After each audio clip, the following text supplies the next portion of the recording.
Pada kesempatan kali ini kembali kita niatkan belajar. Mudah-mudahan dari apa yang kita pelajari nantinya bermanfaat untuk kami secara pribadi dan untuk kita secara keseluruhan. Bapak Ibu jemaah salat fardu zuhur yang dimuliakan oleh Allah Subhanahu wa taala. Kita masih melanjutkan yaitu kajian kita surah As-Samsi. Nah, kemarin kita sudah sampaikan yaitu firman Allah dalam surah As-Samsi ayat yang ke-8. Fa'alhamaha fujuraha wa taqwaha. Allah mengilhamkan kepada kita semua ada bisikan hati, kecenderungannya itu untuk berbuat baik. Begitu juga kecenderungan untuk melakukan yang tidak baik. Sejauh mana kita kesucian hati itu yang menilai. Contoh, seorang pelaku zina sekalipun ia melakukannya, maka di dalam hatinya mengatakan bahwa perbuatan ini tidak baik. Hal ini ia lakukan dengan sembunyi-sembunyi, dan ia tidak menginginkan hal itu juga terjadi kepada ibu dan anak perempuannya. Jadi potensi-potensi itu dia sebenarnya sudah mengetahui. Orang semuanya tidak suka terhadap yang namanya yang tidak baik. Terus kalau seandainya mau melakukan juga hubungan suami istri yang sah, maka jalurnya dalam Islam memilih nikah seperti itu. Di sini diceritakan ada satu kaum yang membangkang, menantang Allah Subhanahu wa taala. Nama kaumnya kaum Shalih, umat Nabi Shalih. Sebenarnya umat Nabi Shalih ini memiliki potensi. Apa itu? Mereka mampu membangun bangunan yang begitu cantik, dan ukiran-ukiran yang mereka hasilkan dari setiap rumah yang mereka bangun itu seolah-olah hidup. Hebatnya. Tapi mereka tidak percaya, tidak beriman kepada Allah Subhanahu wa taala. Nabi Shalih dikirim Allah untuk kaum yang seperti itu. Apa kata Allah kepada Nabi Shalih? Ya Shalih, ya sudah. Nah, coba lihat batu yang agak besar di sana, batu karang yang ada di sana. Ya udah. Dengan izin Allah, Allah jadikan tuh.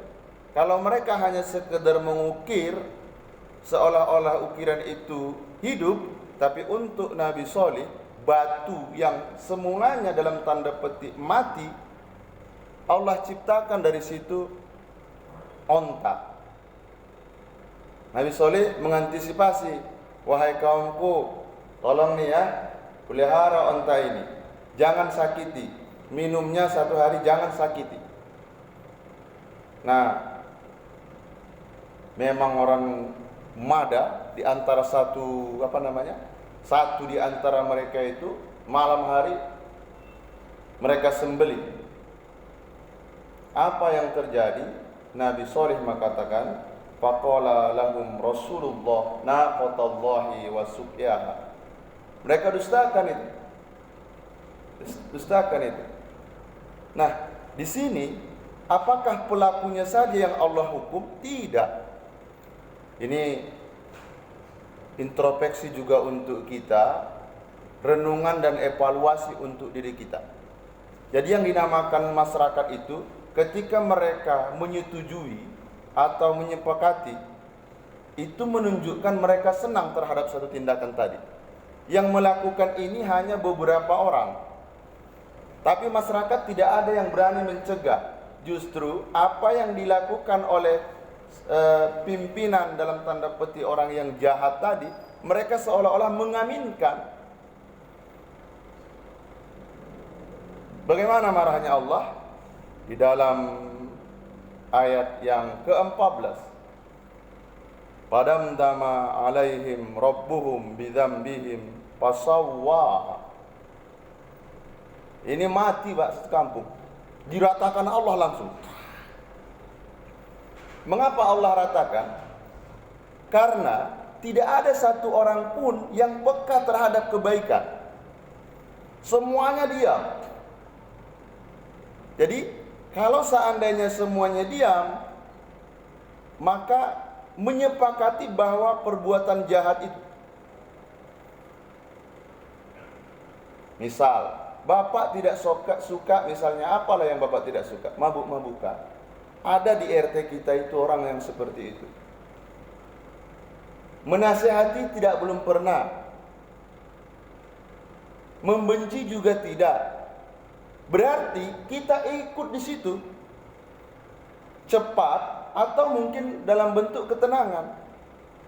Kalau umat-umat Nabi dulu bedanya dengan umat Nabi Muhammad. Kalau umat Nabi dulu langsung kontan balasan itu. Tapi umat Nabi Muhammad Allah tunggu. Nanti mudah-mudahan bertobat. Nanti mudah-mudahan bertobat. Wala yakhafu uqbaha, ditutup. Mereka tidak takut. Ada dua artinya di sini. Pelakunya merasa tidak takut akan hukuman dari Allah, dan Allah pun tidak pernah takut terhadap umat-umat yang jahat dari umat Nabi Saleh.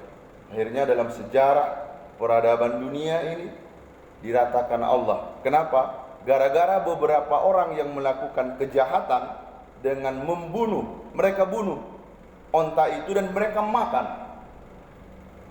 Tapi yang memakan langsung dalam beberapa riwayat itu tidak lama Pak, mati seketika. Karena Nabi Saleh mengatakan, naqatallah, ini bukan unta saya, ini unta Allah, tolong dipelihara. Tidak juga. Oke, mereka yang memakan beberapa orang, sekampung itu justru senang. Disinilah murka Allah kepada umat Nabi Saleh. Mudah-mudahan kita tidak termasuk nih. Kalau ada misalnya orang yang berbuat kejahatan, gunakan sesuai porsi masing-masing. Kalau sebagai pejabat, gunakan kekuasaannya. Kalau yang tak sanggup, nasihati. Kalau nasihati juga berat, minimal ada bisikan di dalam hati kita untuk tidak menyepakati bahwa itu perbuatan yang baik. Hati kita tetap menolak, ini perbuatan tidak baik. Menasihati lebih pintar pula kadang orang yang kita nasihati. Puasa, jangankan puasa, bicara aja pun nanti kita dicemai orang. Diam bukan berarti kita tidak mau melakukan penolakan terhadap yang jahat, tapi hati kita membenci bahwa perbuatan itu perbuatan jahat. Kalau tidak, kita ikut bagian dari kejahatan itu dan kita ikut pelaku dan menyokong perbuatan jahat itu terjadi. Mudah-mudahan ada hikmahnya. Kita tutup majlis yang mulia ini dengan ucapan hamdalah.